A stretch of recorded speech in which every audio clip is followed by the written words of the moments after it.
जय हिंद, नमस्ते दोस्तों। आज की इस वीडियो में हम बात करेंगे रेशियो एंड प्रोपोर्शन। बहुत ही महत्वपूर्ण टॉपिक है। एसएससी, बैंक, रेलवे, समस्त कॉम्पिटिटिव एग्जाम में पूछा जाता है और एक महत्वपूर्ण टॉपिक है। इसे हिंदी में अनुपात और समानुपात कहते हैं। ठीक है, तो आज हम बात करेंगे अनुपात की। अनुपात क्या होता है और इससे संबंधित एग्जाम में कैसे क्वेश्चन पूछे जाते हैं। ठीक है दोस्तों, तो अनुपात का मतलब होता है कि किसी भी चीज का हिस्सा या फिर टुकड़ा। जैसे कि बात कर ले, हिस्सा या टुकड़ा मतलब इसको विस्तार में समझते हैं अपन। जैसे कि ए अनुपात बी दिया गया है 3:4। ठीक है, ए अनुपात बी दिया गया है 3:4। इसका मतलब क्या हुआ, अगर कभी किसी व्यक्ति के पास में टोटल 7 हिस्से हैं तो इसका मतलब कि 3 हिस्से ए के पास है और 4 हिस्से बी के पास है।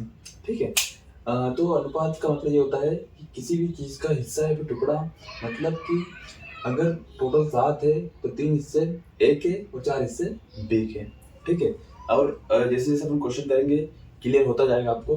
तो इससे संबंधित कुछ क्वेश्चन जो एग्जाम में पूछे जाते हैं उनसे रिलेटेड कुछ कंसेप्ट सीखते हैं। ठीक है, तो सबसे पहले अपन सीखते हैं रूल नंबर 1। क्या सीखते हैं दोस्तों? Rule number 1। रूल नंबर 1 में क्या है कि अगर कभी किसी भी व्यक्ति के जैसे ए और बी का रेशियो दिया है और बी और सी का रेशियो दिया है। ठीक है, ए और बी का रेशियो दिया है और बी और सी का रेशियो दिया है, तो अपने को पता करना है कि ए और बी और सी का रेशियो क्या होगा। तो आइए उदाहरण के माध्यम से अपन डिटेल से समझते हैं इसको। तो इसमें क्या होता है, जैसे कि ए अनुपात बी दिया गया है 3:4। ठीक है, और बी अनुपात सी दिया गया है 5:6। ठीक है, ए अनुपात बी दिया गया है 3:4 और बी अनुपात सी दिया गया है 5:6। तो यहाँ पर आपको बताना है कि ए बी सी का रेशियो क्या होगा। क्या बताना आपने को, ए बी सी का रेशियो क्या होगा। ठीक है, तो इसके कई सारी मेथड्स है। हम उन सारी मेथड को सीखेंगे और मैं बताऊंगा कि आपको कौन सी अप्लाई करना है, कौन सी इजी रहेगी, वो सारी डिटेल चर्चा करेंगे। ठीक है दोस्तों, तो अपन सबसे पहले चर्चा करते हैं मेथड नंबर 1 की।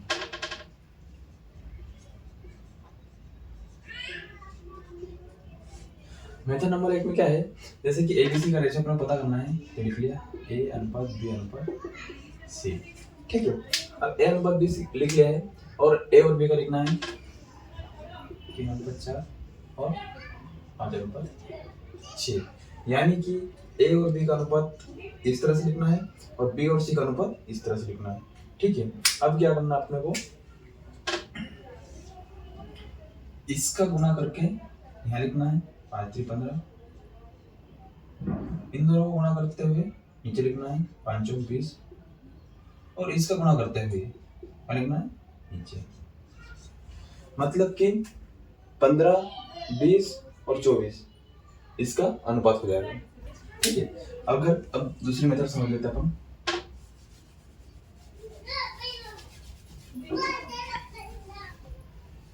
ठीक है दोस्तों, अब दूसरी मेथड की बात करते हैं। दूसरी मेथड ये होगी अपनी कि ए अनुपात बी दिया गया है 3:4 और ये दिया गया है 5:6। ठीक है, यहाँ पर अगर कभी मान लो कि ए अनुपात बी दिया गया है और बी अनुपात सी दिया गया है, तो जो कॉमन वैल्यू है उसको अगर कभी अपन सेम कर लेते हैं, यहाँ पर अनुपात अपना बच जाएगा। यहाँ पर सेम कैसे करेंगे वो देखते हैं। तो सेम इस तरह से करेंगे, 3:4 दिया है, इसमें मल्टीप्लाई करेंगे इस 5 का, और ये 5:6 दिया गया है, इसमें मल्टीप्लाई करेंगे इस 4 का। तो यहाँ पर क्या हो जाएगा, जो कॉमन वैल्यू है बी है वो सेम हो जाएगा। ठीक है, तो यहाँ पर देखते हैं 5×3=15, 5×20। ठीक है, 15:20 हो गया। यहाँ पर 5×20 और 6×24, तो ये अनुपात क्या निकल के जाएगा अपना